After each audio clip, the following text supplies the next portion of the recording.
अब बेटा reflection of plane surface पर हम लोग नेक्स्ट टॉपिक पे मूव कर रहे हैं। Next topic is rotation of reflected ray. Reflected ray को हम लोग कितने तरीके से रोटेट करा सकते हैं और कितने एंगल से रोटेट होगी, इस बारे में हम लोग बात करेंगे। तो इसका केस 1 होगा जब मैं इंसिडेंट रे को रोटेट करूंगा। दूसरा केस हो सकता है मैं मिरर को रोटेट कर दूं। तो पहले केस 1 की बात करते हैं। इंसिडेंट रे इज रोटेट, सिर्फ इंसिडेंट रे को रोटेट करते हैं। पहले मैं इनिशियल डायग्राम बनाता हूँ। इनिशियल डायग्राम में क्या होता है कि एक रे है जो इस सरफेस पे इंसिडेंट होती है और ये reflected ray. This angle is I, this angle is R which is I actually. समझ में आ गई बात बेटा? ये तो लॉ ऑफ रिफ्लेक्शन है। अगर ये एक रे नॉर्मल के साथ आई बनाती हुई जाती है तो रिफ्लेक्टेड रे नॉर्मल के साथ वही एंगल आई बनाती हुई जाएगी। बिल्कुल इजी पार्ट है। अब अगर मैं इंसिडेंट रे को रोटेट करता हूं, लेट सपोज मैं इंसिडेंट रे को ऐसे रोटेट करता हूं। इंसिडेंट रे यहां गई और नई इंसिडेंट रे ये हो गई। ये रोटेशन हुआ और इंसिडेंट रे कितना रोटेट हो गई? Theta degree. थीटा रोटेट करे। तो आपको समझ में आ रहा है ये न्यू इंसिडेंट रे, ये इंसिडेंट रे थी, ये न्यू इंसिडेंट रे। जो ओल्ड इंसिडेंट रे थी उसकी वजह से एंगल ऑफ इंसिडेंस आई था, इसीलिए एंगल ऑफ रिफ्लेक्शन आई था, या R is I. Now new angle of incidence will be this, जो मैंने ब्लू से दिखाया है। ये एंगल आई है, ये थीटा है, तो new angle of incidence will be theta plus I. ये बात समझ में आई बेटा? New angle of incidence is nothing but theta plus I. Angle of incidence कैसे लिखते हैं? नॉर्मल के साथ इंसिडेंट रे के एंगल को एंगल ऑफ इंसिडेंस बोलते हैं। क्लियर होगी बात बेटा? New angle of incidence is theta plus I. Clear हो गया? अब अगर मैं ऐसी बात करूं कि ये नई वाली इंसिडेंट रे है तो इसके करस्पॉन्डिंग जो रिफ्लेक्टेड रे होगी वो भी नई वाली हो जाएगी। ये ओल्ड इंसिडेंट रे हो गई आपकी। जो ब्लैक वाली इंसिडेंस के करस्पॉन्डिंग ब्लैक वाली रिफ्लेक्टेड रे, ब्लू वाली इंसिडेंट रे के करस्पॉन्डिंग ब्लू वाली रिफ्लेक्टेड रे। ये बात समझ में आ रही बेटा आपको? तो आपको पता है नया वाला angle of incidence theta plus I है, तो नया वाला एंगल ऑफ रिफ्लेक्शन भी थीटा प्लस आई होगा। ये समझ में आ रहा है बेटा? क्योंकि लॉ ऑफ रिफ्लेक्शन से angle of incidence is equal to angle of reflection. Very good बेटा। नॉर्मल के साथ ये वाला एंगल थीटा प्लस आई हो गया। ये वाला मतलब नई वाली रिफ्लेक्टेड रे, मतलब ब्लू वाली रेखा रेड वाली लाइन, मतलब नॉर्मल के साथ एंगल आ गया थीटा प्लस आई। क्लियर हो गई बात? ओल्ड वाली रिफ्लेक्टेड रे का नॉर्मल के साथ एंगल था आई और इसका एंगल है थीटा प्लस आई। तो जरा मैं ध्यान से देखो, ये एंगल कितना है? आई। ये एंगल है थीटा प्लस आई। तो ये एंगल कितना बचा? ये वाला। This angle is theta.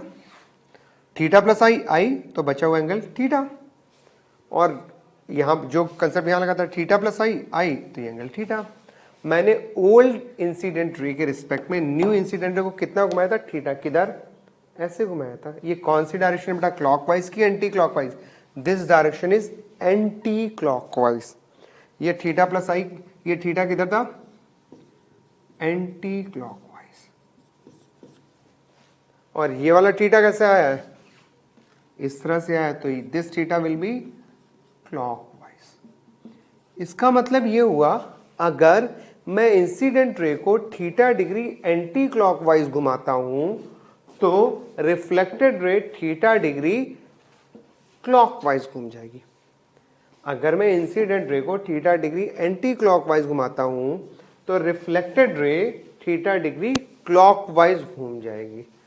कब? जब मैं मिरर को टच नहीं करता हूं। तो इसका मतलब हो गया by keeping mirror fixed, mirror को क्या रखा मैंने? फिक्स्ड।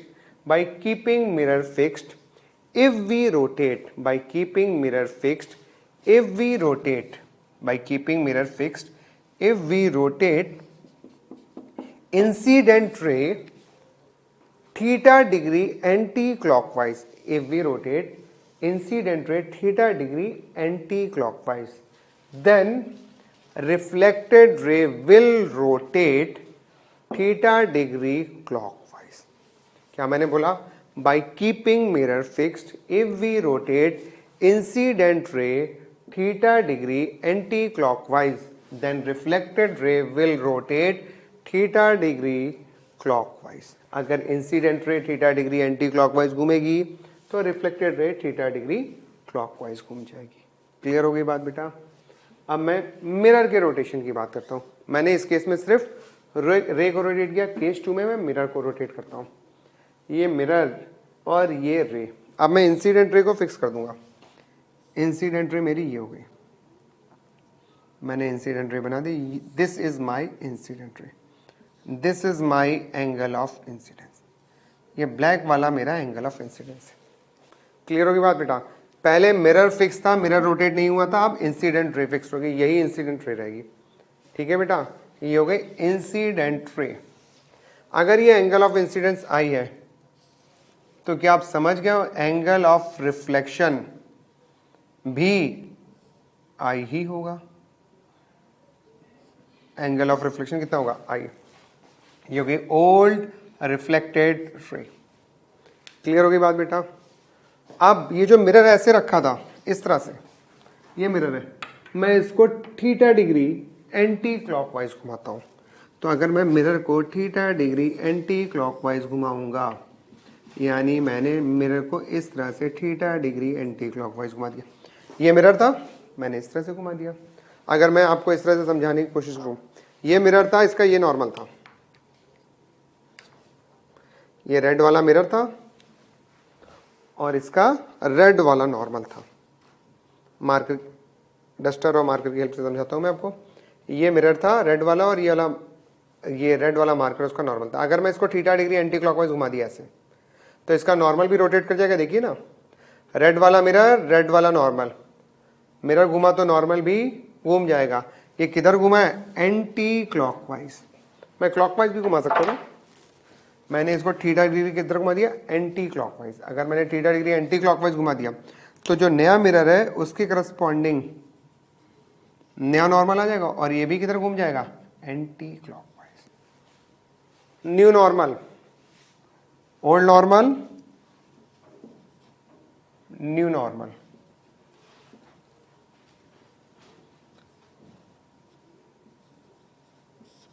यहां पर फर्क क्या पड़ा जरा एक बार ध्यान से देखिएगा। मिरर को थीटा डिग्री एंटी क्लॉकवाइज घुमाया तो नॉर्मल भी थीटा डिग्री एंटी क्लॉकवाइज घूम गया। पहले एंगल ऑफ इंसिडेंस आई था, ये थीटा है, तो जो नए वाले नॉर्मल के साथ एंगल ऑफ इंसिडेंस बता सकते हैं बेटा आप लोग? नए वाले नॉर्मल के साथ एंगल ऑफ इंसिडेंस होगा i minus theta, because this is I, this is theta, तो बचेगा एंगल आई माइनस थीटा। आपको पता है कि जिस एंगल पर रे आती है उसी एंगल पर रे रिफ्लेक्ट होकर जाती है, मतलब angle of incidence is equal to angle of reflection.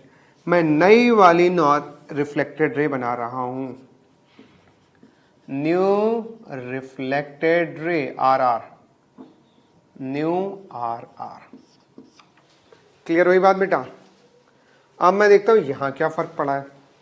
मुझे एक बात क्लियर है, दिस एंगल विल बी, ये एंगल क्या होगा समझेंगे? आपको पता है नए नॉर्मल के साथ इंसिडेंट रे आई माइनस थीटा बना रही है, तो नए नॉर्मल के साथ नई वाली रिफ्लेक्टेड रे भी आई माइनस थीटा ही बनाएगी, because angle of incidence is same as angle of reflection. Clear होगी बात बेटा? आप समझते हैं ओल्ड रिफ्लेक्टेड रे का नए वाले नॉर्मल के साथ एंगल, ओल्ड रिफ्लेक्टेड रे का ओल्ड नॉर्मल के साथ तो एंगल आई था, ये आपको दिख रहा है। ओल्ड रिफ्लेक्टेड रे का नए वाले नॉर्मल के साथ एंगल क्या आपको दिख रहा है? ये आई है और ये थीटा है, तो ये वाला एंगल आई प्लस थीटा हो जाएगा। Angle between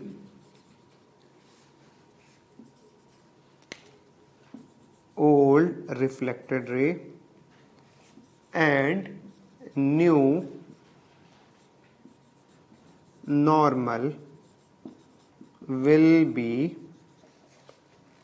I plus theta। ये बात समझ रही है? ये I और ये theta, I plus theta. Clear होगी बात बेटा? अब एंगल बिटवीन न्यू रिफ्लेक्टेड रे एंड न्यू नॉर्मल इज कितना है आपका I माइनस थीटा। यानी क्या मैं आपको बना के दिखा सकता हूँ, ये बड़ा वाला एंगल है I प्लस थीटा, ये एंगल आपको दिया I माइनस थीटा, तो ये एंगल कितना हो जाएगा, दिस माइनस दिस। मुझे यही तो चाहिए बेटा, तभी तो मुझे पता चलेगा रिफ्लेक्टेड रे कितना रोटेट कर गई। बड़ा वाला एंगल है I प्लस थीटा, छोटा वाला एंगल है I माइनस थीटा, तो बीच वाला एंगल आ जाएगा this angle will be I plus theta minus I minus theta, turns out to be 2 theta. तो क्या आपको समझ में आ गया, न्यू रिफ्लेक्टेड रे और ओल्ड रिफ्लेक्टेड रे के बीच का एंगल कितना हो गया, 2 थीटा। और डायरेक्शन की बात की जाए, क्या old reflected ray new reflected की तरफ जाके ऐसे घूम गई है। इसका मतलब अगर मैंने थीटा डिग्री मिरर को रोटेट किया तो reflected ray 2 theta degree rotate कर जाएगी। सेंस की बात कर लेते हैं, सेंस मतलब क्लॉकवाइज या एंटी क्लॉकवाइज। ये कैसा है, एंटी क्लॉकवाइज, तो ये भी कैसा है, एंटी क्लॉकवाइज। तो क्या इसके लिए मैं स्टेटमेंट लिख सकता हूं, इसके लिए क्या लिखा था, याद कीजिए, इसमें क्या आया था, थीटा एंटी क्लॉकवाइज घुमाया तो थीटा क्लॉकवाइज, यहाँ 2 थीटा एंटी क्लॉकवाइज, और यहाँ थीटा कैसा था, एंटी क्लॉकवाइज। एंगल समझ में आ गए होंगे बेटा आपको।